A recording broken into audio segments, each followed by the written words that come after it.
Jadi kalau dari batu sangkar ini bagaimana? Insya Allah? Ya minimalnya itu jangan kalah sama warung makan Padang. Ya kan? Minimalnya itu jangan kalah sama warung makan Padang. Itu warung makan Padang itu dari Sabang sampai Merauke ada semuanya itu. Dari Nunukan sampai Pulau Rote.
Terus sholat subuh, terus ayatul hirzi, terus kewajiban santri ya. Kebetulan bisa berarti bawa sampingnya. Apa nginep? Datang sini. Iya kan? Ya nanti program, habis subuh, hujan, habis hujan, habis santri. Terus nanti habis itu acaranya apa?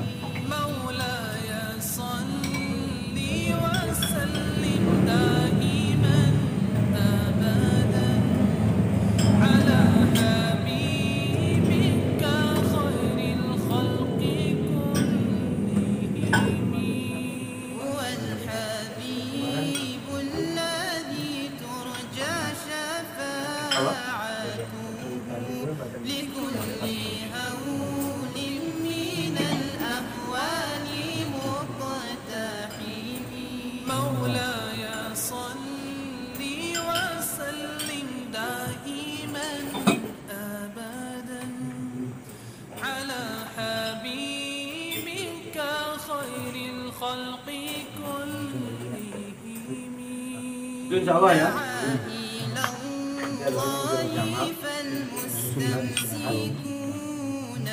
Yang mau langsung istirahat silakan istirahat. Yang belum puas boleh.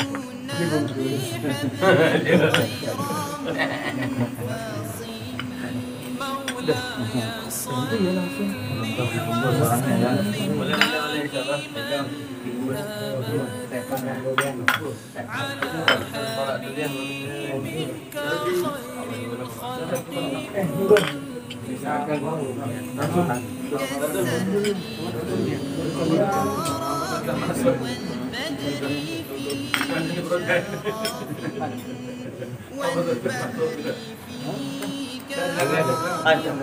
Jangan dia. Dia berdua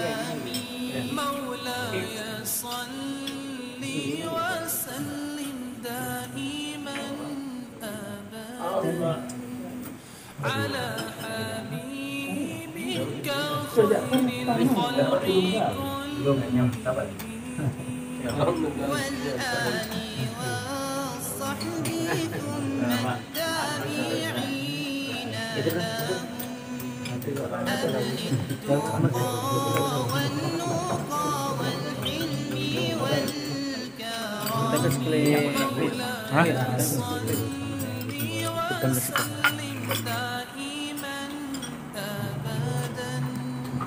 Tanam.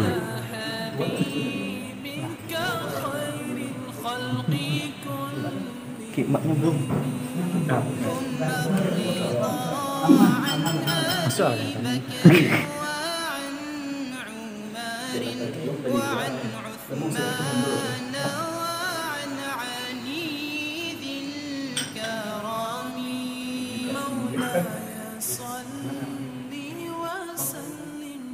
Khidmatnya Kapten Durian kayak.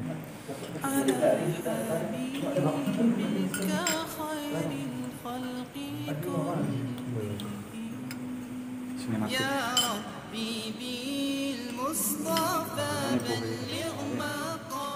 Banyak kembali wakil 450 kali.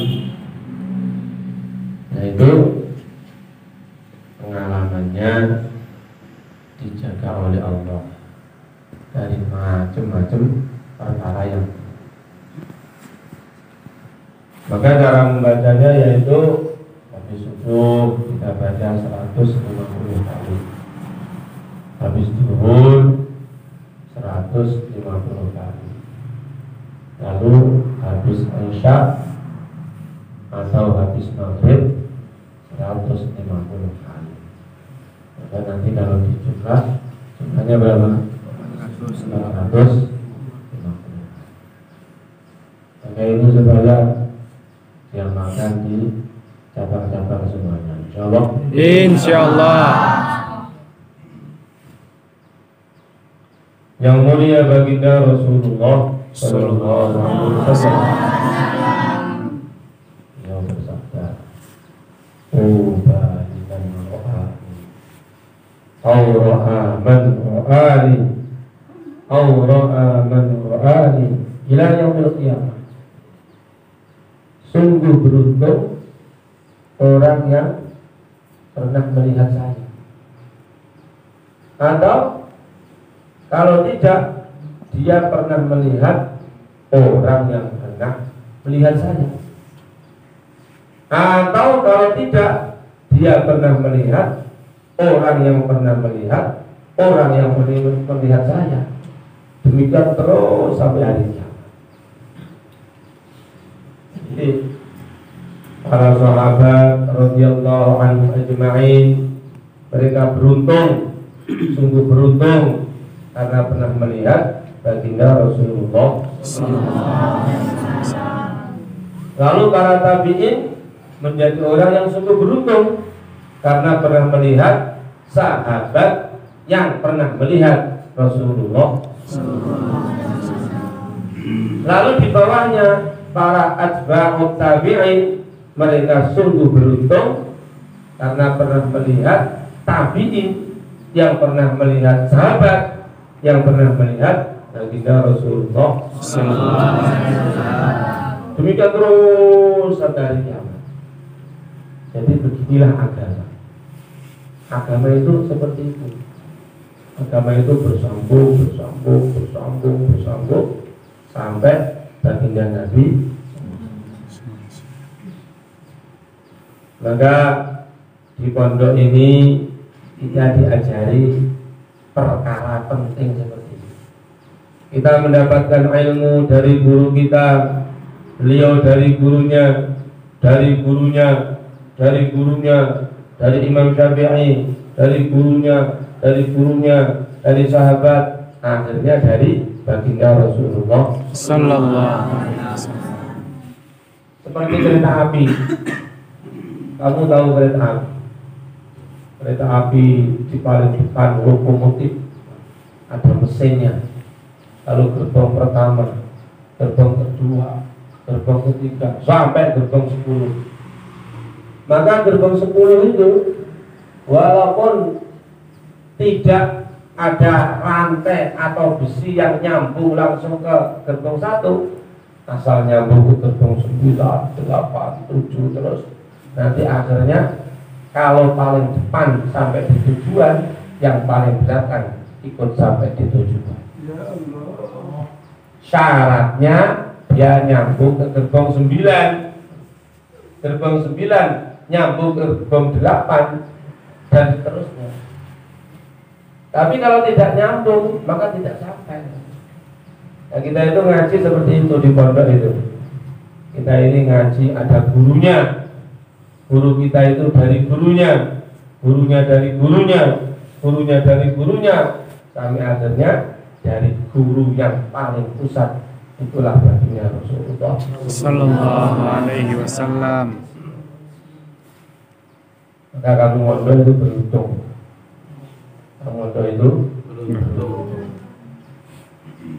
Kalau kamu itu ngaji mondok seperti ini, ilmu kamu pelajari, kemudian kamu amalkan, Masya Allah, sudah. Kamu mati di pondok asal dalam keadaan mengamalkan amalan sunnah, surga lebih tempat. Amin ya Allah. Jangan kamu sedang makan, tetapi makan bukan sembarang makan. Makan dengan menyempurnakan adab-adab sunnah. Kemudian di tengah-tengah makan datang malaikat Israel pencabut nyawa. Tidak usah tinggalkan makan kamu. Makan terus, cabut nyawanya, langsung ke surga. Allah. Itu hebatnya ilmu yang bersumber kepada sunnah baginda Nabi. Maka adab-adab sunnah 24 jam itu diamalkan. Insyaallah. Wattabi'uhu la'allakum tahtadun. Orang itu kalau mengamalkan sunnah dijamin mendapatkan hidayah. Dan ilmu itu memang untuk diamalkan. Dan ilmu itu untuk diamalkan setelah diyakini. Jadi ilmu agama itu untuk diamalkan setelah diyakini.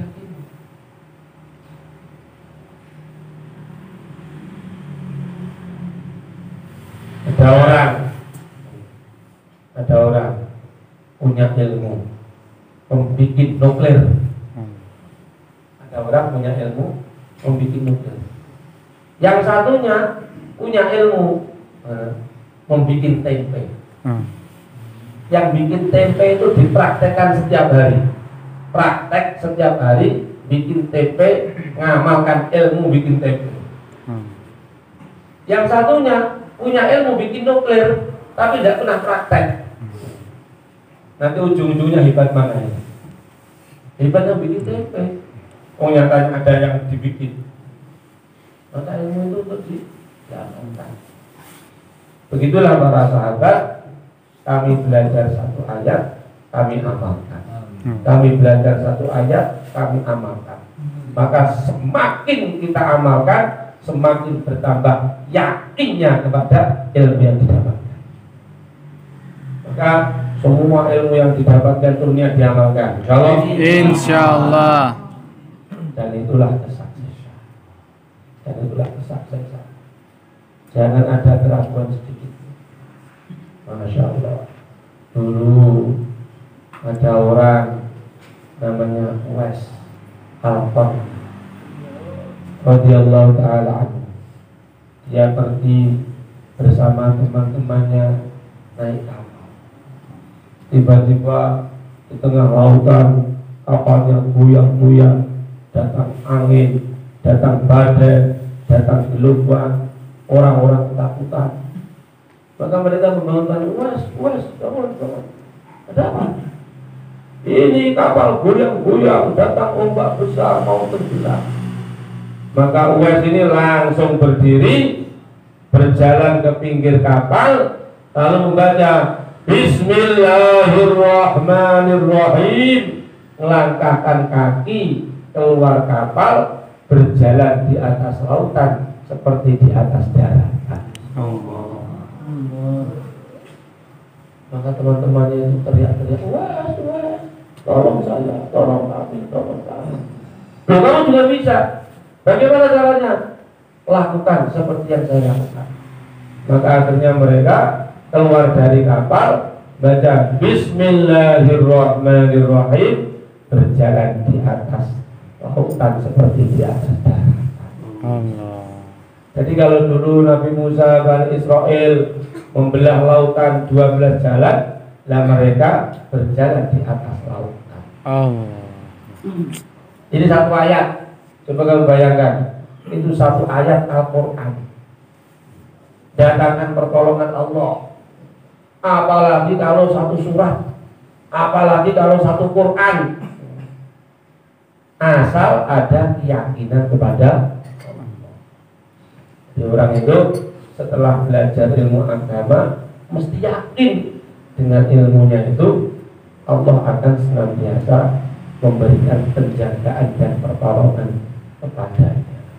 Akhirnya ilmunya itu mendatangkan kemuliaan di dunia, mendatangkan kemuliaan di akhirat. Jawab. Insyaallah. Oleh karena itu bersyukurlah, ngaji dengan yakin, ngaji dengan bersyukur, ngaji dengan waquli zamani, ngaji dengan masa yang panjang dan istiqomah, ngaji dengan masa yang panjang dan istiqomah. Orang mengaji itu jangan dikit-dikit pulang, sakit gigi pulang, sakit mata pulang, budikan sakit kulit pulang, kakaknya jadi mantan pulang, pamannya jadi mantan pulang, tetangganya jadi mantan pulang. Jangan begitu. Tapi mesti waktunya panjang, terus menerus. Jawab. Insyaallah. Ada ayam itu mengerami telur.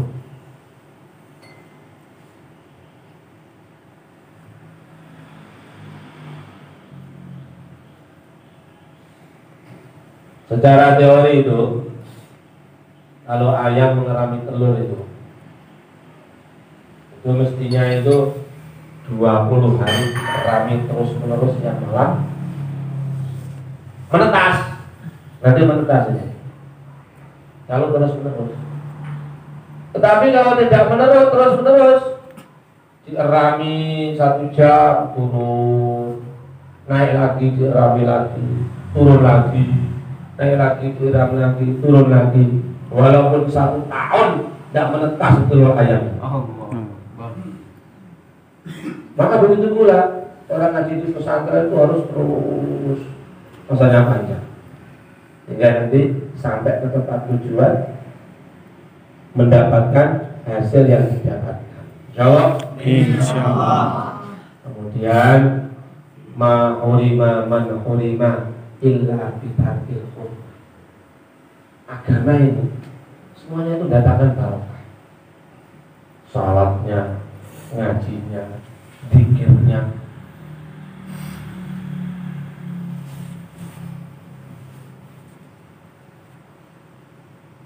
ibadahnya, dakwahnya, apalagi mondok seperti ini datangkan barokah,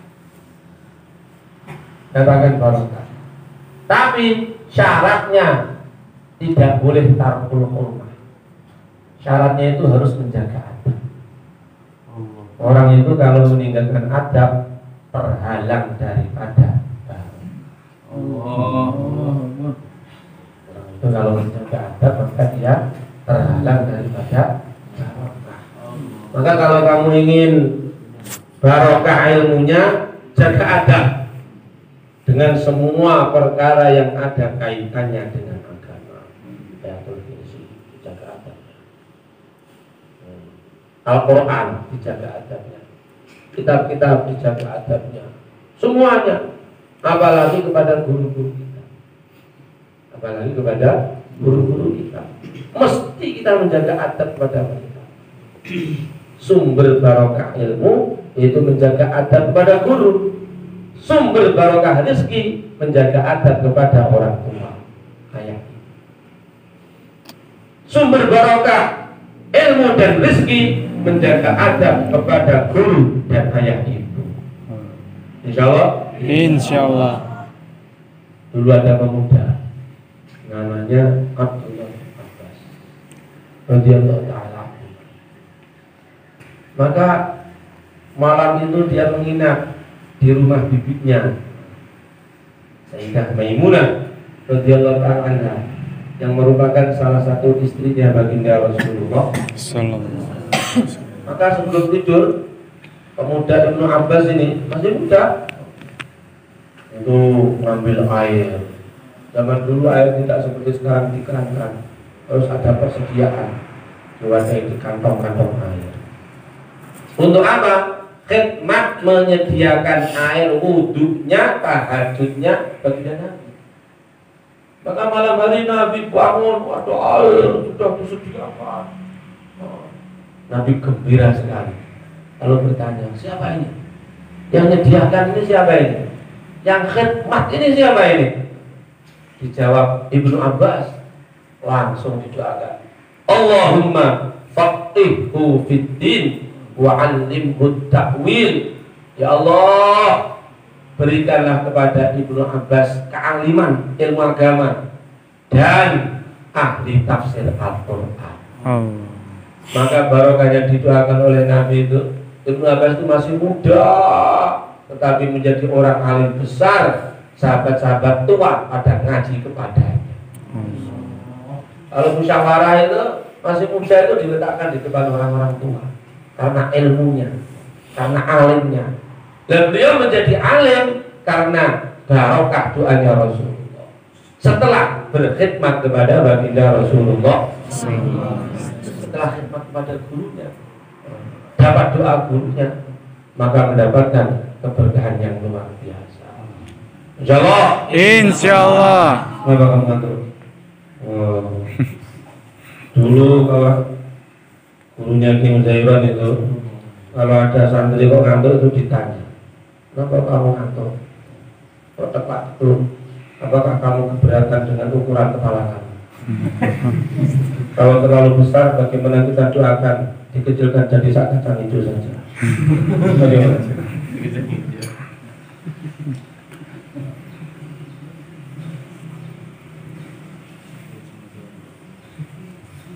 Maka ngaji untuk yang sungguh-sungguh, insyaallah. Insyaallah. Maksa panjang. Kalau saya di sini nanti lanjutkan ketemu sampai keluar sampai Qurannya selesai tahassus. Setelah itu keluar setahun di jalan Allah. Insyaallah. Insyaallah. Insyaallah. Insyaallah. Keluar setahun di jalan Allah. Setelah itu bertebaran ke seluruh dunia menyebarkan agamanya Allah. Di Inggris ada orang alim hafid Quran, ngaji, menyebarkan ilmu, dakwah, menyebarkan agama. Orang-orang heran, siapa itu? Orang kok semangat betul dakwahkan agama.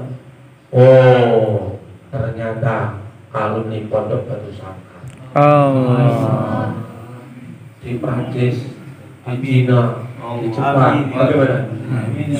Di pedalaman Afrika, kutub selatan, kutub utara, insyaallah. Insyaallah. Al-Fatihah.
Yang sama-sama kami hormati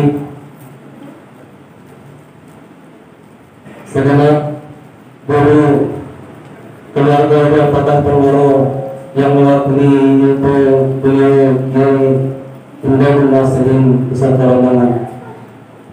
Yang sama-sama dihormati Bapak Camat Limakau beserta Forkopimda Limakau.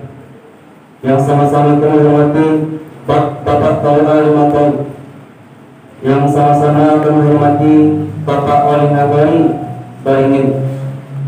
Kemudian yang sama-sama kami hormati, yang sama-sama kami banggakan tamu-tamu undangan kami yang sudah menyempatkan merelakan waktunya untuk bisa hadir di majelis kita pada siang hari ini.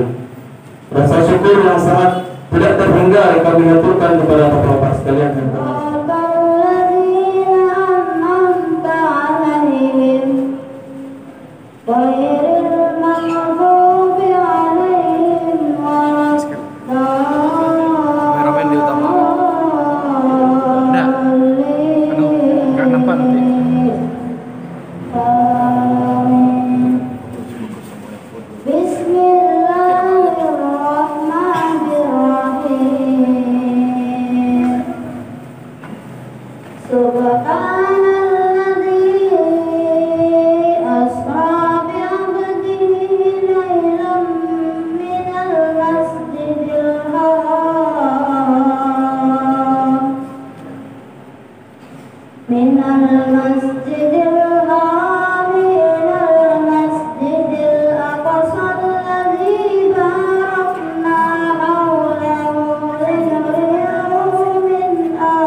meningkat iman kita, amin ya rabbal. Kemudian masuk acara selanjutnya yaitu kata sambutan oleh Bapak Camat Bapak Dr. Andes Indra Setiawan MSI. Kepada beliau dipersilakan dengan segala hormat. Terima kasih Bapak Pengurus Pondok Pesantren Toypuri dan Bapak Ibu, Bapak para undangan dan para santriwan, mulia hadirin dan hadirat yang berbahagia. Mari kita bersyukur pada Allah SWT atas limpahan rahmat dan karunia-Nya pada pagi hari ini kita bisa berkumpul di tempat ini. Bapak dan anak kami para santri, kami juga ingin menyampaikan bagaimana nanti ada ceramah agama. Kami yakin kita mengambil hikmah dengan peringatan Isra Mi'raj ini. Dan bagaimana juga ke depan kita bisa meningkatkan kualitas ibadah kita, khususnya kualitas sholat kita masing-masing.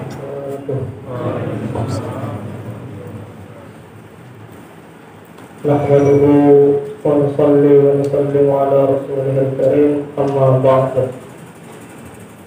Yang terhormat Bapak Camat Lumatawa, sebab pengorbanan dulu baginda Rasulullah, pengorbanan para sahabat terus diteruskan sama pejuang-pejuang setelahnya, diteruskan ke tanah air kita oleh Wali Songo, sehingga kita bisa merasakan Islam sebagaimana yang kita rasakan sekarang ini. Umpama dulu tidak ada pejuang-pejuang agama, maka tak tahu nasib kita ini bagaimana. Maka kita syukur kepada Allah Subhanahu wa taala karena Allah Subhanahu wa taala telah memberi kita nikmat iman dan nikmat Islam. Alhamdulillah. Selanjutnya hadirin dan hadirat yang dimuliakan Allah Subhanahu wa taala. Insyaallah. Saya tidak tahu kalau Allah bagaimana. Insyaallah. Penting ya, syukur kita tingkatkan kepada Allah. Alhamdulillah, kita Allah kenalkan agama, Allah kenalkan perjuangan agama, Allah kenalkan kita untuk agama ini sudah nikmat yang sangat besar. Kata guru-guru kita, kalau Allah kenalkan kita untuk agama ini, tandanya kita ini dicalonkan jadi raja-raja di surga. Karena si kecil-kecilnya iman, kata Nabi SAW sabdakan, nanti surganya itu luasnya 10 kali lipat dunia.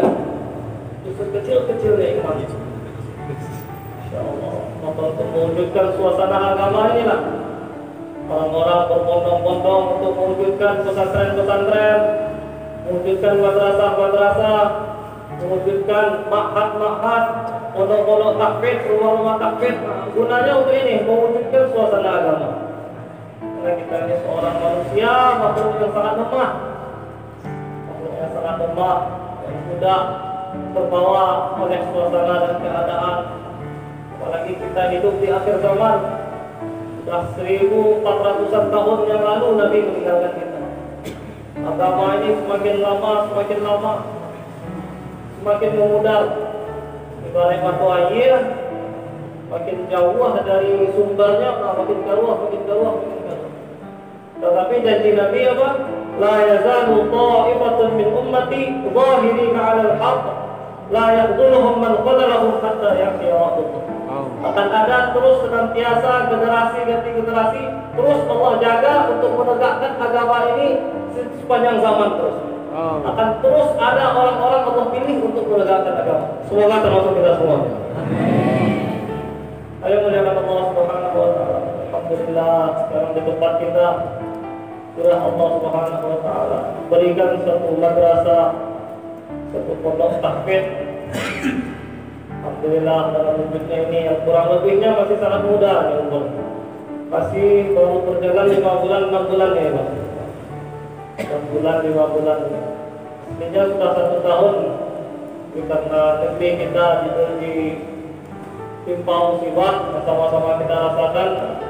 Akhirnya diundur sampai sekarang pun surat-suratnya pun belum diurus. Insyaallah setelah ini menyusul. Masih sangat muda dan kami di sini alhamdulillah jumlah santri sekarang sudah 30-an orang. dalam waktu yang 5 bulan alhamdulillah Allah sudah berikan 30 orang. 30 orang dan alhamdulillah sudah ada yang mulai menghafal Al-Quran, ada yang sudah 6 juz, ada yang baru 4 juz, ada yang 2 juz. Alhamdulillah semuanya asbab dari doa Allah. Terus kami di sini buat kegiatan-kegiatan program yang sudah ada. Kami di sini bersama santri-santri ini bangunnya jam 4 subuh. Jadi kalau bapak-bapak lewat semua dipakai subuh, jadi kami lah alhamdulillah lah bangun segalanya, lah tahajud segalanya, lah mulai doa-doa bersama, zikir-zikir bersama, istirahat bersama. Mulai jam 4 alhamdulillah sudah bangun semua. Walaupun tarik warnanya, kemudian di masa-masa muda, masa masih lama-lama kita kalau alhamdulillah berkat adanya pondok pesantren, suasana agama ini akhirnya semangat untuk mengamalkan agama itu semakin meningkat karena ada suasana tadi itu. Terus habis itu dilanjutkan dengan membaca Al-Quran, membaca wiridan, wirid-wirid, ayat-ayat penjagaan, yasin segala macam setiap pagi. Habis itu program kami dilanjutkan dengan taklim, membaca hadis-hadis Nabi, 1 hadis, 2 hadis. Habis itu sarapan, habis sarapan langsung masuk kelas taklim. Masuk kelas menghafal Al-Quran kurang lebih 3 jam. Kurang lebih 3 jam sampai jam 10. 7 sampai jam 10. Menghafal Al-Quran. Bagi santri-santri yang memang sudah layak untuk menghafal Al-Quran. Tapi memang yang belum layak masih ada proses memperbaiki bacaan Al-Quran dulu. Terutama masalah ayat pendek, makhraj, sudah huruf dan lain sebagainya. Nah, terus habis itu dilanjutkan dengan istirahat siang, istirahat tidur siang.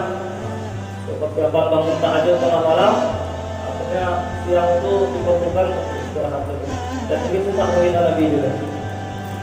Habis itu habis zuhur, sholat 5 waktu di sini secara berjamaah. Sementara musholanya masih dalam proses pembangunan. Sementara di sini kita program sholat 5 waktu. Ngaji lagi sampai asar, habis asar ngaji lagi sampai maghrib. Habis maghrib wiridan lagi, habis kita baca Al-Quran lagi. Habis itu baca kitab sebentar, kitab-kitab agama. Seperti kitab Nahu, Sholok, Fikih, Hadis, Tajwid, Tauhid, Nafas, Usul Fikih, segala macam Allah akan dipelajari itu. Kitab-kitab kuning, kitab-kitab gundul, yang sekarang sudah mulai jarang di ranah-ranah nih. Lalu ulama-ulama dulu mereka mengkaji itu semua. Di surau-surau, di lantai-lantai dulu dikaji itu semua. Nah, sekarang suasana-suasana itu akan kita wujudkan kembali. Suasana dulu anak bujang di Minangkabau, lalunya di surau, merasa malu kalau lalunya di rumah. Terus ini karena bergantinya zaman, bergantinya generasi, mungkin lebih lama lalu di rumah ya. Dan jarang lalu semua. Nah, ini pun dikembalikan, lalunya di pesantren-pesantren gitu. Untuk mewujudkan suasana agama. Kalau suasana agama wujud, maka berkah-berkah kata Allah, walau anna ahlal qura amanu wattaqau la fatahna 'alaihim barakatun minas sama'i wal ardh. Kalau ahli kampung itu iman, takwa kepada Allah, maka keberkahan-keberkahan akan Allah wujud. Seperti di Madinah itu, masya Allah memberikan keberkahan-keberkahan. Di Makkah itu didatangi orang, keberkahan-keberkahan. Kalau tanahnya gersang, tandus, panas, tidak ada kehidupan dulu. Di wadil ghairi di zar'in, di tempat yang tidak ada tumbuh-tumbuhannya. Tapi Allah memberikan keberkahan sana, seluruh dunia orang datang ke sana. Bahkan daftar haji sekarang perlu antri bertahun-tahun. Karena Allah datangkan itu. Yang sudah ke sana pun pengen ke sana lagi, yang sudah ke sana pengen ke sana lagi. Itu di antara barokah. Semoga dengan wujudnya pesantren-pesantren ini, kampung kita ini menjadi kampung yang barokah. Kampung yang melahirkan kafir-kafir Al-Quran, apalagi pemerintah sekarang, masya Allah, sangat mendukung program kafir, sangat kuat. Bahkan pondok-pondok kafir sekarang didengungkan di mana-mana, sudah banyak, alhamdulillah. Tanda-tanda akhir zaman akan munculnya generasi-generasi hebat sudah mulai tampak di depan mata kita. Semoga Allah gunakan kita asbab untuk terwujudnya itu semua. Allahumma kita lanjutkan dengan cara berikutnya, kurang lebihnya mohon maaf. Sudah ini dalam Bismillah kita hidayah. Subhanallah wa bihamdihi. Assalamualaikum warahmatullahi wabarakatuh.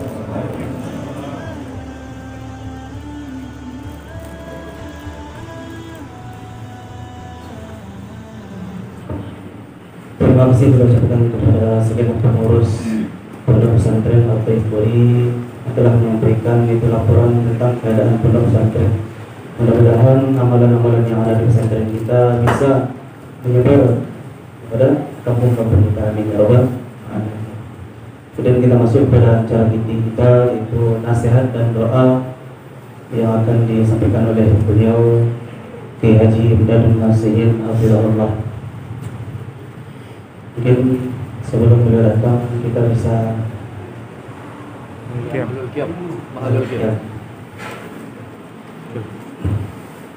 Mungkin kepada tamu-tamu undangan peserta santri itu bisa berdiri di sana.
وسلم يا نبي سلام عليك يا رسول سلام عليك يا حبيب سلام عليك صلوات الله عليك صلى على النبي محمد. السلام عليكم ورحمة الله وبركاته.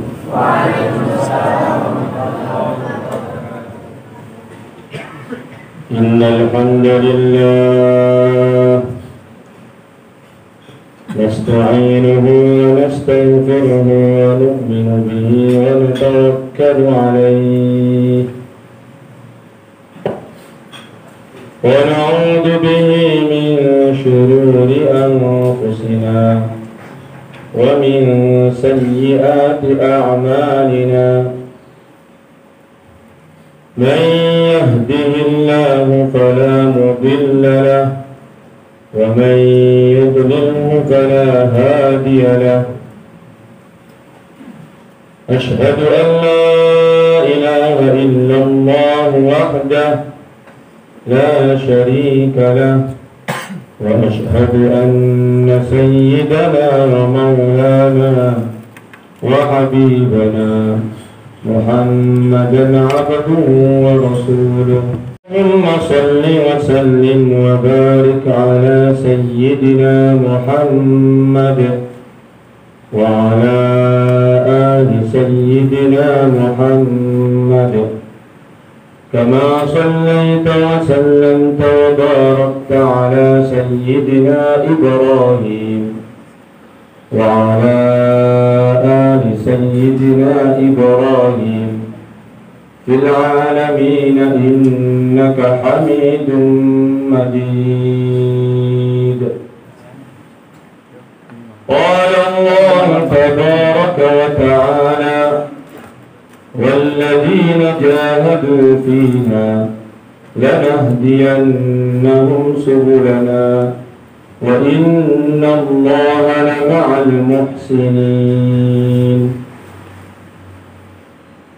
وقال النبي صلى الله عليه وسلم خيركم من تعلم القرآن وعلمه أو كما قال النبي صلى الله عليه وسلم. Bapak-bapak, ibu-ibu, hadirin hadirat yang dirahmati dan dimuliakan oleh Allah Subhanahu wa Ta'ala, wabil khusus bapak-bapak, para ulama, para ustadz, para umara, bapak-bapak polisi, bapak-bapak tentara, semua yang hadir, terutama bapak-bapak, ibu-ibu, wali santri. Semoga bapak, ibu, hadirin hadirat hadir di majelis yang barokah ini, semoga semuanya diterima oleh Allah. Amin.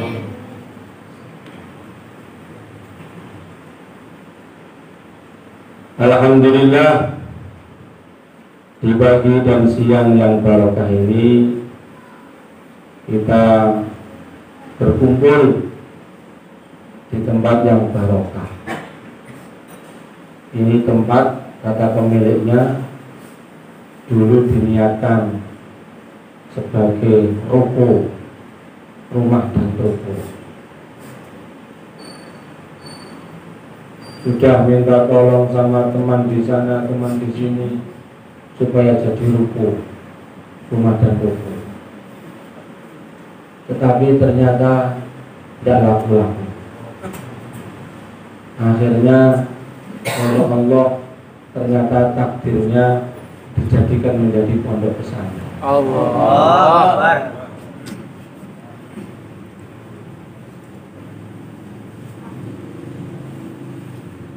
Jadi tempat dipilih oleh Allah kemudian di tempat itu didatangkan orang-orang baik, orang-orang ibadah, sholat, mengaji, baca Al-Quran, itu betul-betul satu keberuntungan, betul-betul merupakan satu keberuntungan. Bagaimana tidak? Madinah Munawwarah. Madinah Munawwarah itu dulu namanya Yathrib. Yathrib itu artinya kurang lebihnya kota atau tempat sial, kebinasaan. Kata orang, tempat jin buang anak, tempat kesialan, tempat kebinasaan. Itu Yathrib itu artinya kurang lebih seperti itu. Maka di dalam kitab Fadilah Haji disebutkan, kamu, Nabi bersabda, kamu tidak boleh mengucapkan Yathrib, itu tidak boleh. Harus mengucapkan dengan Madinah. Saking buruknya namanya disebut aja tidak boleh. Kalau sampai kamu mengucapkan Yathrib satu kali, kamu harus mengganti dengan mengucapkan Madinah, Madinah, Madinah, Madinah, Madinah sampai 10 kali. Maka di Madinah dulu itu buruk, rezekinya buruk, suasananya buruk. Jadi penduduknya itu bertengkar terus, sampai perkara-perkara kecil itu bisa bikin pertengkaran berkepanjangan bertahun-tahun. Ada orang punya kambing, masuk ke kebunnya orang lain, sampai di sana makan rumput, makan daun-daunan. Ketahuan sama pemilik kebun, marah-marah. Ini kambing ngawur saja, tidak tahu kalau pohonnya orang, tidak tahu kalau kebunnya orang, rumputnya orang, dimakan seenaknya. Ya kambing yang tidak tahu ya, kambing. Marah-marah, langsung diambilkan pedang, sembelih itu kambing. Maka akhirnya pemilik kambing itu mencari-cari, di mana kambing saya, di mana kambing saya. Disampaikan, kambing kamu mati di kebun Fulan bin Fulan, dibeleh, disembelih sama dia. Maka dia marah, dia kumpulkan keluarganya, mendatangi orang yang nyembelih kambingnya, disembelih itu orang. Akhirnya gara-gara kambing makan rumput di kebun orang, itu bertengkar dua keluarga, dua kabilah, dua suku bertahun-tahun. Jadi perkara-perkara kecil bisa bikin pertengkaran dan habis-habisnya. Jadi itu penduduk Yathrib yang kemudian jadi Madinah itu. Aus dan Khazraj itu pokoknya yang namanya bertengkar itu seperti orang Minang makan rendang, tidak bisa dipisahkan. Iya kan? Orang Minang itu saya heran, kok tidak kena stroke gitu. Iya, baru makan rendang. Saya baru berapa hari ini? Berapa hari saya ini? Hampir seminggu, tidak ada, baru 5 hari. Kemarin dari Padang, lalu ke Pasaman, lalu ke Mandailing Natar, lalu ke Palupuah. Ya, Palupuah. Jadi Palupuah itu bacanya Palupuah, Sijin Juang. Lalu ke Bukit Tinggi, ke Padang Panjang, ke sini. Itu 3 kali makan, 3 kali rendang. Luar biasa, betul-betul Minang. Masya Allah. Kemarin waktu di Pasaman, ketika begini ini, datang Bapak Ketua MUI. Orangnya itu tinggi besar, masih muda. Masya Allah, semangat sekali sambutannya. Dikit-dikit takbir. Pokoknya dikit-dikit takbir. Saya senang itu. Antara lain belum menyampaikan bahwa di pondok kita ini, kita harapkan bagaimana dari pondok ini Allah bangkitkan ulama-ulama yang menyebarkan agama ke seluruh Sumatera Barat. Takbir. Menirukan ini. Lalu ditambah lagi, bukan hanya ke seluruh Sumatera Barat, bagaimana dari sini Allah bangkitkan ulama-ulama ke seluruh Indonesia. Ditambah lagi, bukan hanya seluruh Indonesia, bagaimana dari sini ini Allah bangkitkan ulama menyebarkan agama ke seluruh dunia. Takbir. Loh, itu memang benar. Itu memang benar. Jadi dulu ada ulama besar, Syekh Khatib Minangkabau. Itu ulama besar di sana, tapi ngajar di Masjidil Haram sana. Guru besar di Masjidil Haram. Jadi orang itu kalau ngajar di Masjidil Haram itu berarti keulamaannya, ilmunya itu diakui seluruh dunia. Syekh Khatib Al-Minangkabau. Kemudian masih ada lagi Syekh Yasin Al-Fadani. Padani itu dari kata Padang itu. Kan orang Arab itu tidak bisa bilang Padani, tidak ada Padani, tidak ada ya. Syekh Yasin Al-Fadani itu sampai dijuluki Musnidul Alam karena beliau itu mendapatkan sanad-sanad keilmuan dari ulama seluruh dunia. Setelah itu beliau menyebarkan keilmuannya, sanadnya ke seluruh ulama seluruh dunia. Jadi memang sudah pernah yang seperti itu. Jadi kalau dari Batu Sangkar ini bagaimana? Insya Allah. Ya minimalnya itu jangan kalah sama warung makan Padang. Ya kan?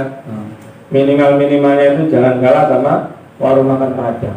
Itu warung makan Padang itu dari Sabang sampai Merauke ada semuanya itu. Dari Nunukan sampai Pulau Rote.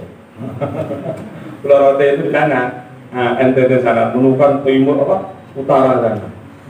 Itu ada semuanya itu warung Padang. Bahkan di Mekah itu ada warung Padang. Kalau pergi haji itu ada masakan Padang. Masya Allah. Jadi ceritanya Madinah itu tidak seperti yang kita dapati zaman Nabi dan zaman-zaman setelah. Dulu buruk, orang tengkar terus. Jadi penduduknya buruk, cuacanya buruk. Orang-orang Mekah yang kemudian hijrah di Madinah itu, ketika tinggal di Mekah itu, bisa dikatakan disentuh sedikit saja wanitanya itu hamil. Sentuh dikit hamil. Tiap tahun tambah anak. Tetapi begitu hijrah di Madinah, karena cuaca buruk, bertahun-tahun tidak ada yang hamil. Jadi cuaca buruk, lingkungan buruk, penduduk buruk, waktu itu. Tetapi bapak-bapak, ibu-ibu, hadirin hadirat yang dirahmati dan dimuliakan oleh Allah Subhanahu wa taala, manakala Allah hendak mentakdirkan Madinah itu menjadi sebaik-baik tempat setelah Makkah Mukarramah. Bahkan menurut sebagian ulama itu Madinah itu nilainya lebih baik daripada Makkah. Ada satu hadis menyebutkan tanah yang menyentuh jasadnya Rasulullah Sallallahu Alaihi Wasallam itu bahkan nilainya lebih tinggi daripada arsy-Nya Allah. Dalam kita baca hadis begitu. Jadi manakala Allah hendak menghendaki tempat itu jadi baik, apa yang kemudian ditakdirkan oleh Allah? Allah datangkan orang-orang baik. Allah datangkan orang-orang Mekah untuk hijrah ke Madinah. Kemudian di puncaknya Allah datangkan yang mulia baginda Rasulullah SAW hijrah di Madinah. Lalu bagaimana penduduk Madinah itu? Subhanallah, senangnya itu bukan main. Mengistiqbali, menyambut datangnya saudara-saudara mereka yang dari Mekah itu. Subhanallah. Jadi sampai nunggu datangnya Rasulullah itu berhari-hari. Di pinggir kota, panjat tangga, panjat pagar, panjat rumah, panjat atap rumah, panjat pohon. Begitu Rasulullah datang, Tala'al badru alaina min thaniyatil wada' wajaba syukru alaina mada'a lillahi da'.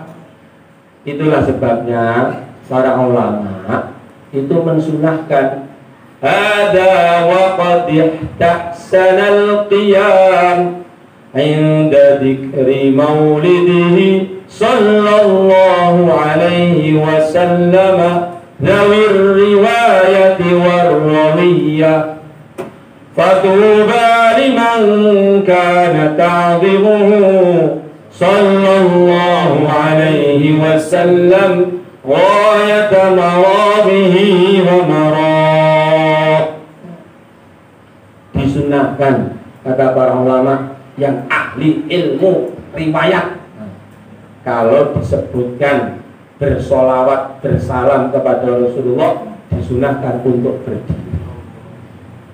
Fatuba liman kana ta'zimuhu sallallahu alaihi wasallam ghayata maramihi wa marmah.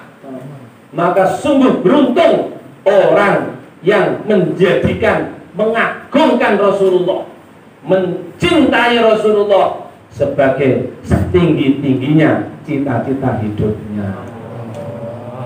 Mengapa? Almarhum ma'ahab. Almarhum ma'ahab. Orang itu nanti akan dikumpulkan dengan siapa yang dicintainya. Maka kalau kita itu cinta Rasulullah zahir batin, insya Allah nanti kumpul dengan beliau di mana? Di surga Allah. Semoga dikabulkan. Amin. Semoga semuanya dikumpulkan bersama Rasulullah. Amin. Di surganya Allah. Amin. Mendapatkan ridhonya Allah. Amin. Tanpa adab tanpa hisab. Amin. Maka kita demikian pula tadi bersolawat, bersalam, berdiri itu niru yang dulu dilakukan oleh penduduk Madinah ketika menyambut datangnya Rasulullah. Mereka itu bukan hanya berdiri manjat pagar, manjat atap rumah, manjat pohon. Jadi mestinya tadi waktu berdiri ada yang manjat pagar, atap pohon, gimana? Insya Allah. Saking gembiranya, saking. Jadi bapak-bapak, ibu-ibu, hadirin hadirat yang dirahmati dan dimuliakan oleh Allah Subhanahu wa taala. Jadi begitulah tempat kok di situ didatangkan orang-orang baik, orang-orang berzikir, sholat, mengamalkan sunnah, baca Quran, wiridan, ibadah, dakwah. Itu maknanya tempat itu mau jadi baik. Sebaliknya, kalau tempat itu kok mau dijadikan buruk, sudah. Coba bayangkan saja di kampung ini. Di kampung ini bayangkan saja. Minggu ini kedatangan 100 orang pencuri. Di kampung ini, tinggal di sini. Minggu berikutnya datang lagi 100 perampok. 100, benar. Minggu berikutnya datang lagi 100 orang pembunuh. 300. Minggu berikutnya datang lagi 100 pemerkosa wanita. 400. Bulan depan bagaimana? Bulan depan bagaimana kira-kira? Memet. Tahu memet? Memet itu hancur pokoknya, tidak karu-karuan. Hancur semuanya, rusak semuanya, tidak karu-karuan. Bayangkan itu. Di satu kampung berkumpul 100 pencuri, 100 perampok, 100 pembunuh, 100 pemerkosa wanita. Penduduknya berapa? 1.000 orang, 2.000 orang, 5.000 orang, 1.000 orang. Ada 400 orang. Yang 100 istiqomah perkosa wanita, yang 100 istiqomah nyuri, yang 100 perampok, yang 100 bunuh. Ya rusak itu kampung itu. Jadi begitulah tanda bahwa satu tempat di situ Allah kehendaki kebaikan, Allah datangkan orang baik. Allah kehendaki keburukan, Allah datangkan orang buruk. Maka masya Allah, walaupun tadi diterangkan oleh Ustaz kita di sini baru dirintis 5 bulan pada pesantren. Tadi kita lihat bagaimana diterangkan programnya mulai pagi sebelum subuh. Sebelum subuh bangun tahajud. Itulah anaknya itu tahajud, ayahnya di rumah. Itu hanya. Kemudian sholat subuh jamaah, ngaji, sholat zuhur. Pokoknya intinya itu berganti-ganti program kebaikan. Maka ini insya Allah menjadi kampung yang beruntung ini. Amin. Apa nama kampungnya ini? Malana. Malana min nasibik. Insya Allah nanti kalau istiqomah diterima Allah, ini Malana ini akan menjadi Malana Munawwarah. Amin. Kan dulu Madinah Munawwarah, Malana Munawwarah.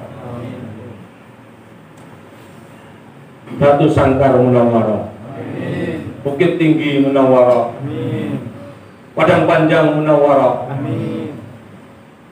Semoga dikabulkan oleh Allah. Amin. Maka ini terutama bapak-bapak, ibu-ibu yang kebetulan rumahnya ada di sekitar sini, kirimlah anaknya untuk mengaji di tempat ini. Kalau bisa mengaji mondok full 24 jam tinggal di pesantren, alhamdulillah. Kalau tidak, hanya ngaji petang hari, oke. Pagi hari, oke. Siang hari, malam hari. Pokoknya jangan sampai anak-anak kita itu sama sekali tidak mengaji. Jawab. Waladun solihun yad'aulah. Betapa beruntungnya seseorang punya anak soleh yang mendoakan orang tuanya. Orang tuanya sudah meninggal dunia, sudah berada di kubur, tidak bisa sholat lagi, tidak bisa ngaji lagi, baca Quran lagi, tidak bisa wiridan lagi. Tetapi kalau dia punya anak yang soleh, rajin sholat, rajin ngaji, rajin wiridan, zikir, maka nanti ayah ibunya di kubur itu terus dapat kiriman pahala sholat, pahala zikir, pahala baca Quran. Belum lagi kalau ayahnya itu datang ke makam ibunya, mendoakan Allah maghfir lahu, Allah maghfir laha, warhamhu warhamha, baca Fatihah, baca Yasin, mendoakan ayah ibunya di kubur. Wah, itu luar biasa itu. Orang sudah dikubur dapat kiriman pahala, kiriman amalan dari yang masih hidup. Itu ngalahkan orang hidup dapat kiriman uang 1 miliar. Gembira tidak karu-karuan. Tetapi sebaliknya, betapa susahnya, betapa celakanya, meninggal dunia, anaknya dulu tidak pernah dididik agama, akhirnya nakal-nakal semuanya. Tidak mendoakan ayahnya, tidak mendoakan ibunya, dinampakkan ini loh anak kamu itu loh, karena tidak kamu didik di pendidikan agama itu yang di dekat perempatan jalan itu, yang boyong dengkulnya pakai celana jin itu anakmu, yang merah rambutnya seperti rambut jagung itu, susah deh itu. Anaknya itu datang ke kubur ayahnya, ibunya, tetapi bukan untuk mendoakan ayah ibunya, apalagi baca Fatihah, apalagi baca Yasin. Datang ke makam ayah ibunya itu loh, bawa petasan mercon besar-besar. Gimana? Seneng? Dinyalakan petasan besar-besar di samping makam ayah ibunya. Gimana? Susah. Makanya orang itu mesti bagaimana memikirkan generasi setelah kita, anak cucu kita, menjadi penerus-penerus, pelanjut-pelanjut kebaikan yang akan menggembirakan nanti kita di akhirat. Insya Allah.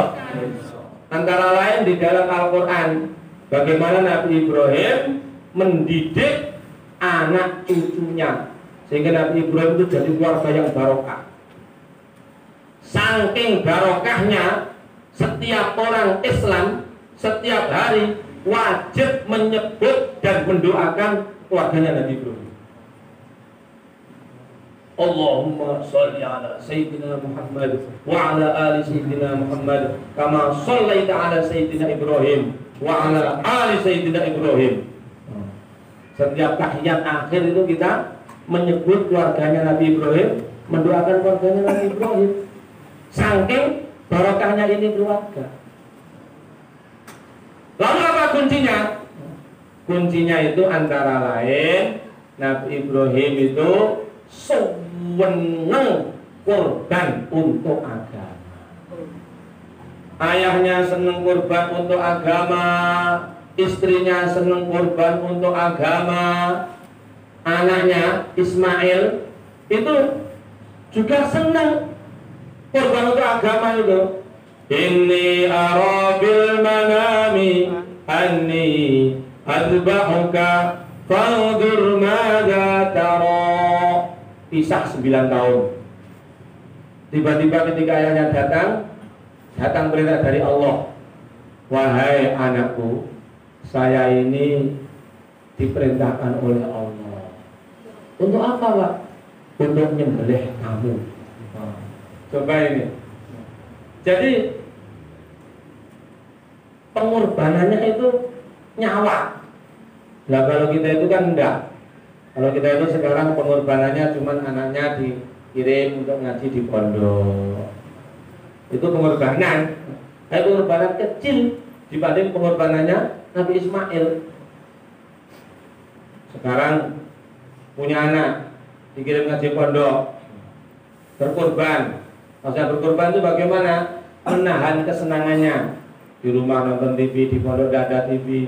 Di rumah main seenaknya, di pondok ada program-programnya. Pengorbanan memang, tapi ringan.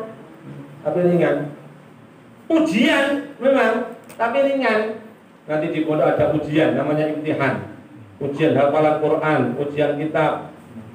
Alhamdulillah santri-santri pada lulus. Tapi kalau diuji seperti Nabi Ismail, bagaimana? Potong leher kamu. Bagaimana? Terus tidak kira-kira ini? Nabi Ismail alaihissalam menjawab, Ya abatif al-ma tu'maru satajiduni insyaallah minas sabirin. Wahai ayah, kalau memang ini perintah Allah, siap. Disembelih juga siap. Jadi ayahnya ahli kurban, ibunya ahli kurban, anaknya juga ahli kurban. Akhirnya pengorbanannya Nabi Ibrahim dan Nabi Ismail ini diterima oleh Allah. Dibawa ke tanah lapang, diambil pedang, kemudian pedang itu mulai digorokkan ke leher sambil pejamkan mata karena tidak tega. Tidak keluar darah. Bila lagi masih utuh, tidak keluar darah.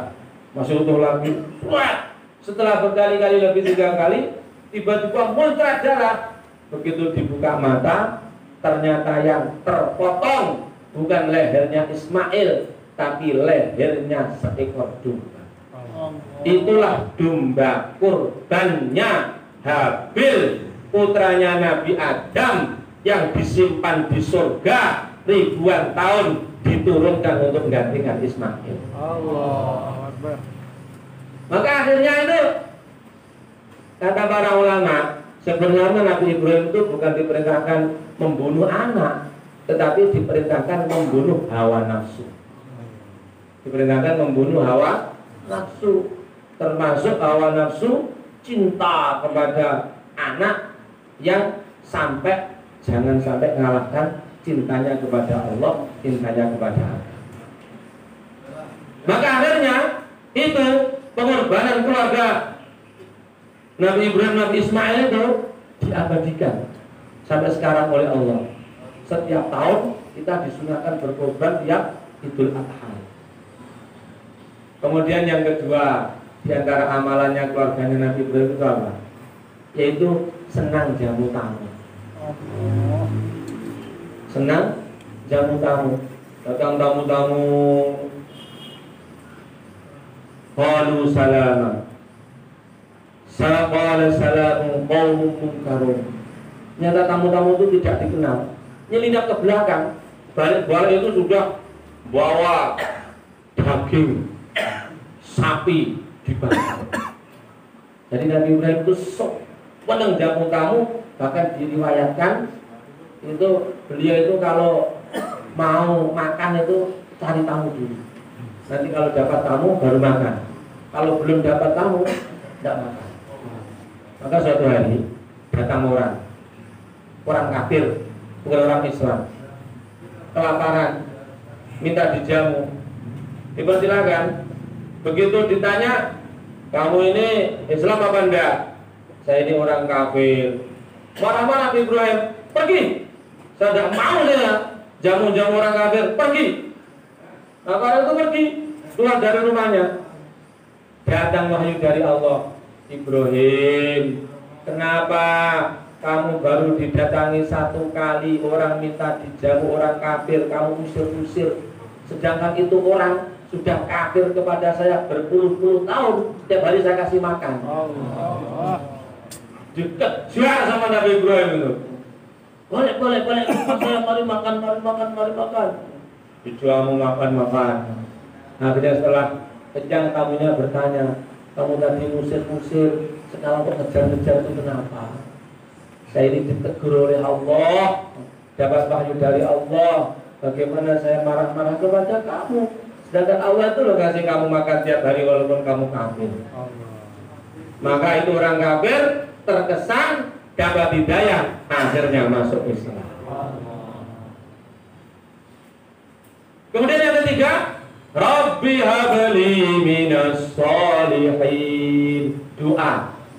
Jadi kalau kita itu ingin punya anak yang soleh, yang barokah, yang alim, yang takwa, yang berbakti kepada orang tua, amalan berikutnya sebagaimana amalan keluarganya Ibrahim, amalan berdoa. Rabbi habli minas sholihin. Allah berikan kepada kami keturunan anak cucu yang soleh. Dan doa itu jangan putus asa. Kadang doa itu dikabulkan cepat, kadang agak lambat, kadang lama. Nabi Ibrahim berdoa, di antara doanya itu dikabulkan lebih 3000 tahun setelah beliau wafat. Ana min da'wati Ibrahim alaihissalatu wassalam. Kami bersabda, saya ini termasuk hasil doanya Nabi Ibrahim. Jadi antara Nabi Ibrahim dan Nabi Muhammad itu lebih 3000 tahun itu. Orang antara Nabi Musa sampai Nabi Isa itu 1925 tahun. Nabi Isa sampai Nabi Muhammad itu 600 tahun. Sampai Nabi Ibrahim, wah, lebih 3000 tahun. Jadi kadang-kadang kita doa sekarang itu dikabulkannya agak lama. Maka jangan bosan-bosan berdoa. Insyaallah. Termasuk anak-anaknya yang mondok, ini wali-wali santri, didoakan terus. Doakan terus, Masya Allah. Kemudian terakhir kepada bapak-bapak, ibu-ibu, semuanya yang hadir di sini, betul-betul kami mohon, dari lubuk hati yang terdalam, supaya bapak-bapak, ibu-ibu semuanya mendoakan pondok pesantren ini. Insya Allah, pondok pesantren At-Thaifuri. Anak namanya apa aneh Pak? Itu nama gelar. Jadi itu nama gelar Abu Yazid At-Thaifuri. Dulu ada ulama besar Abu Yazid At-Thaifuri. Jadi dan kebetulan salah satu guru kita itu namanya juga Thaifur Uzairon Thaifur Abadi. Maka betul-betul kita doakan semoga pondok ini biasa diberkahi oleh Allah. Amin. urusannya dimudahkan dan diberkahi oleh Allah. Ustadznya, santrinya semuanya diberkahi oleh Allah, sehingga menjadi pondok yang menjadi sebab bangkitnya dan datangnya rahmat, hidayah, barokah, dan juga macam-macam kebaikan. Insyaallah kita doa sama-sama insyaallah. Al-Fatihah.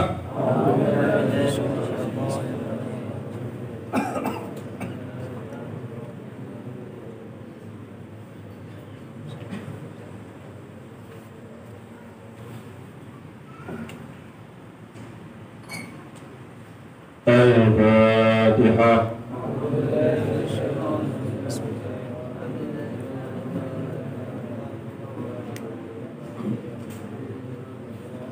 Al-Fatihah. Bismillahirrahmanirrahim. Bismillahirrahmanirrahim. Alhamdulillahirabbil alamin. Iyyaka na'budu wa iyyaka nasta'in. Alhamdulillahirabbil alamin. Alhamdulillahirabbil alamin. Alhamdulillahirabbil alamin. Allahumma shalli wa sallim wa barik ala sayyidina Muhammad wa ala ali sayyidina Muhammad. Kama shallaita wa sallamta wa barakta ala sayyidina Ibrahim wa ala ali sayyidina Ibrahim fil alamin innaka Hamidum Majid. Hamdan yafi ni'amahu wa yukafi mazidah. Ya Rabbana lakal hamdu kama yanbaghi li jalali wajhil karim wa 'azimi sultanik. Ya Allah, ya Rahman, ya Rahim, ampunilah kami ya Allah. Ampunilah seluruh dosa-dosa dan kesalahan kami ya Allah. Dan ampunilah untuk kedua orang tua kami, untuk guru-guru kami, untuk ustadz-ustadz kami, untuk kiai-kiai kami, untuk masyayikh kami, untuk teman-teman seperjuangan kami. Ampunilah ya Allah untuk umat Islam seluruhnya ya Allah. Ya Allah, turunkanlah hidayah-Mu yang sempurna ya Allah. Hidayah untuk diri kami, hidayah untuk keluarga kami, untuk kerabat kami, untuk anak cucu keturunan kami, hidayah untuk penduduk kampung kami, penduduk kampung ini ya Allah, dan kampung-kampung di sekitarnya, dan kampung-kampung di seluruh alam ya Allah. Ya Allah, turunkanlah hidayah-Mu di seluruh alam. Ya Allah, sebarkanlah hidayah-Mu di seluruh alam. Ya Allah, cepatkanlah hidayah-Mu di seluruh alam. Ya Allah, mudahkanlah hidayah-Mu di seluruh alam. Ya Allah, jadikanlah kami semuanya asbab hidayah-Mu di seluruh alam. Ya Allah, ya Rahman, ya Rahim, berikanlah kepada kami semuanya, khususnya pondok ini ya Allah, kebaikan dunia, kebaikan akhirat, kemudahan dunia, kemudahan akhirat, kemuliaan dunia, kemuliaan akhirat, barakah di dunia, barakah di akhirat, mendapatkan ridha-Mu di dunia dan di akhirat. Ya Allah, berikanlah kepada kami semuanya ya Allah, daripada rahmat-Mu ya Allah, daripada anugerah-Mu ya Allah, daripada barakah-Mu ya Allah, daripada hidayah-Mu ya Allah. Ya Allah, ya Rahman, ya Rahim, berkatilah pesantren ini ya Allah, berkatilah urusan-urusannya ya Allah, ustaz-ustaz dan santri-santrinya ya Allah, berkatilah semuanya ya Allah, dan juga pesantren-pesantren seluruh dunia ya Allah. Ya Allah, kebaikan-kebaikan dan barakah-barakah yang dahulu telah Engkau berikan kepada Nabi Ibrahim dan keluarganya, limpahkan, lebihkan untuk kami semuanya. Yang dahulu telah Engkau berikan kepada Nabi Dawud, Nabi Sulaiman alaihi wassalatu wassalam, limpahkan, lebihkan untuk kami semuanya. Yang dulu telah Engkau berikan kepada para nabi, para wali, kekasih-kekasih-Mu ya Allah, limpahkan, lebihkan untuk kami semuanya ya Allah. Kebaikan-kebaikan dan barakah-barakah yang dahulu telah Engkau berikan kepada baginda Muhammad sallallahu alaihi wasallam dan keluarganya dan para sahabatnya, limpahkan, lebihkan untuk kami semuanya. Kebaikan-kebaikan dan barakah-barakah yang dahulu telah Engkau berikan kepada kampung Makkah Mukarramah, kampung Madinah Munawwarah, dan tempat-tempat yang barakah ya Allah, libirkan dan limpahkan, curahkan untuk tempat-tempat kami ya Allah, untuk madrasah-madrasah kami ya Allah, untuk pesantren-pesantren kami ya Allah, untuk masjid-masjid kami ya Allah, untuk surau-surau kami ya Allah, untuk rumah-rumah kami ya Allah, untuk kampung-kampung kami ya Allah, dan untuk kampung-kampungnya umat Islam seluruhnya ya Allah. اللهم اجعل اجتماعنا هذا اجتماعا مباركا وتفرقنا بعده تفرقا مرحوما معصوما ولا تجعلنا منهم شقيا ولا محروما. ربنا تقبل منا انك انت السميع العليم وتب علينا يا مولانا انك انت التواب الرحيم. اللهم انا نسالك من خير ما سالك منه نبيك ورسولك محمد صلى الله عليه وسلم والانبياء والمرسلين والملائكه المقربون وعبادك الصالحون، ونعوذ بك من شر ما استعاذك منه نبيك ورسولك محمد صلى الله عليه وسلم والأنبياء والمرسلين والملائكة المقربون وعبادك الصالحون، وأنت المستعان وعليك البلاغ ولا حول ولا قوة إلا بالله العلي العظيم. ربنا آتنا في الدنيا حسنة وفي الآخرة حسنة وقنا عذاب النار. وصلى الله وسلم على سيدنا محمد وعلى آله وأصحابه أجمعين. سبحان ربك رب العزة عما يصفون والسلام على المرسلين والحمد لله رب العالمين. الفاتحة. أعوذ بالله الرحمن الرحيم.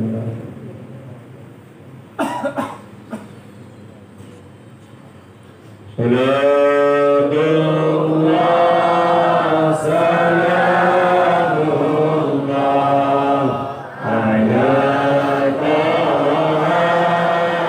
رسول الله.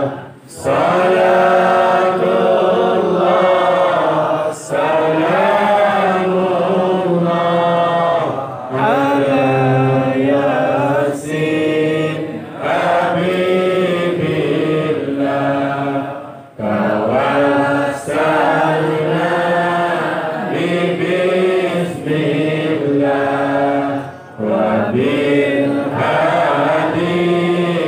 رسول الله وكل مجاهد لله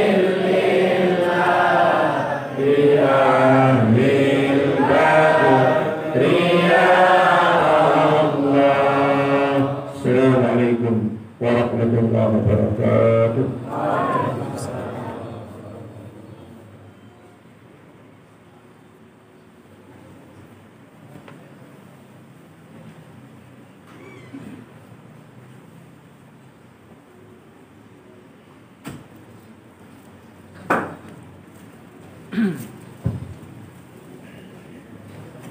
Terima kasih kita ucapkan kepada beliau guru kita dari Masjid. Mudah-mudahan dengan nasihat beliau tadi menambahkan gairah kita dalam mengamalkan agama ini ya Rabbal.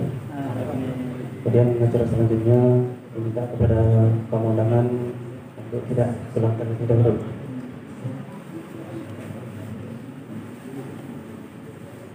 Acara selanjutnya itu khidmat bersama, makan bersama. Kita diharapkan sangat pada pemandangan Bapak Ibu itu jangan pulang terlebih dahulu. Assalamualaikum warahmatullahi wabarakatuh. Waalaikumsalam.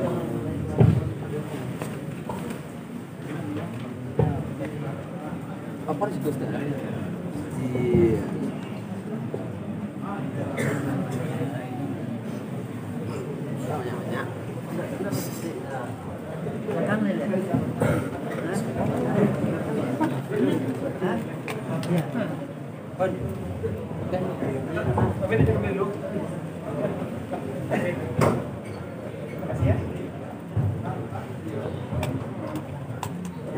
Terima kasih banyak kepada Bapak Camat, Bapak Pemerintah yang telah meluangkan waktunya untuk bisa hadir di hadapan kita semua. Mudah-mudahan beliau datang dengan selamat, pulang dengan selamat.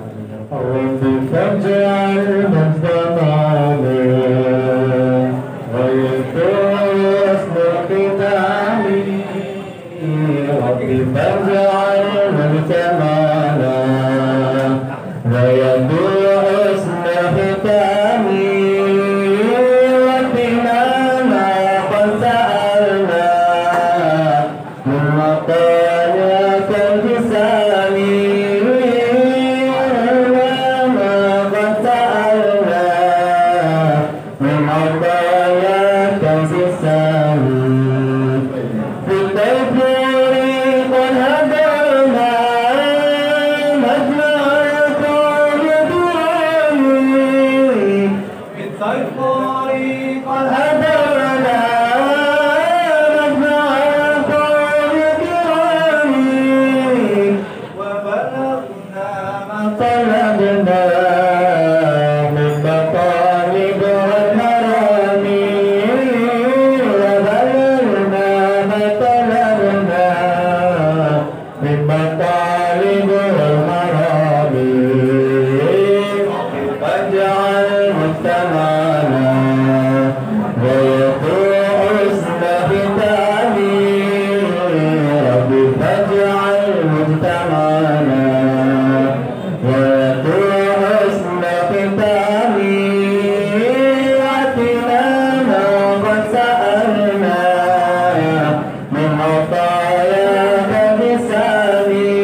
واجعل مجتمعنا